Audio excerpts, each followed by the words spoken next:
ગુજરાત રાજ્યનું આ ઐતિહાસિક બજેટ જે 4,08,053 કરોડનું વિક્રમી બજેટ છે. ત્યાર પછીની પત્રકાર પરિષદમાં મારી સાથે ઉપસ્થિત મારા રાજ્ય કક્ષીના મંત્રી શ્રી કમલેશભાઈ, ફાઇનાન્સ અને અધિકારીશ્રીઓ તથા સૌ પત્રકાર મિત્રો,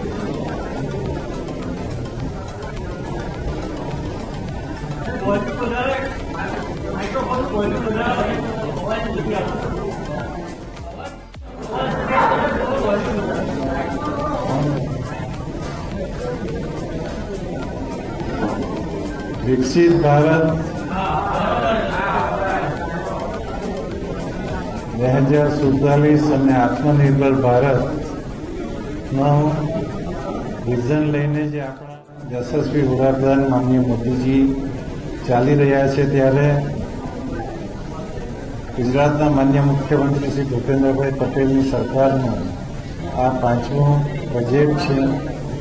આ બજેટમાં ખાસ કરીને વિકસિત ભારત 2047ના લક્ષ્યોને ધ્યાનમાં લઈને અને સાથે સાથે 2035માં જ્યારે ગુજરાતની સ્થાપનાને 75 વર્ષ પૂર્ણ થવાના છે, ત્યારે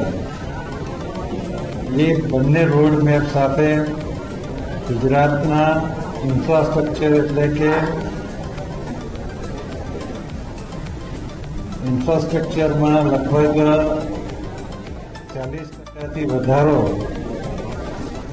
કરીને અને મેન્યુફેક્ચરિંગ, તેમાં પણ સેમિકન્ડક્ટર અને ઔદ્યોગિક ઉત્પાદનમાં વધારો, રોજગારીની તકો વધારવાનો અને ભગવાન બિરસા મુંડાજીની 150મી જન્મ જયંતિ વખતે માનનીય મોદીજીએ જે આદિવાસી વિસ્તાર અંબાજીથી તે ઉમરગામ સુધીના વિસ્તાર માટે 2 લાખ કરોડની જે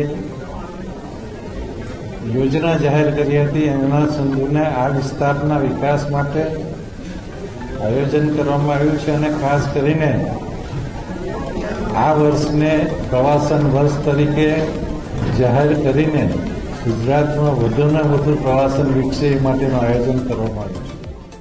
ગુજરાત વડાપ્રધાનશ્રીના દરેક સંકલ્પોને સાકાર કરવામાં, તેમના જ દિશા દર્શનમાં અવિરત વિકાસથી અગ્રેસર રહેતું રાજ્ય છે.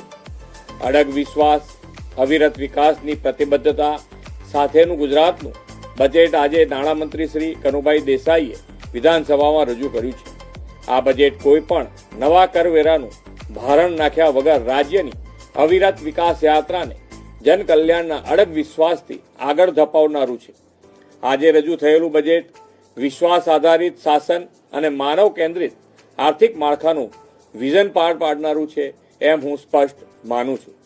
સમાજના દરેક વર્ગો, ખાસ કરીને જ્ઞાન એટલે કે ગરીબ, યુવા, અન્નદાતા અને નારી શક્તિના એમ્પાવરમેન્ટ પર આ બજેટમાં વિશેષ ધ્યાન કેન્દ્રિત કરવામાં આવ્યું છે. 2026-27ના બજેટનું કદ 4,08,000 કરોડનું છે, એટલે કે ગયા વર્ષ કરતાં 10.2% વધારાનું આ બજેટ સાઇઝ થઈ છે.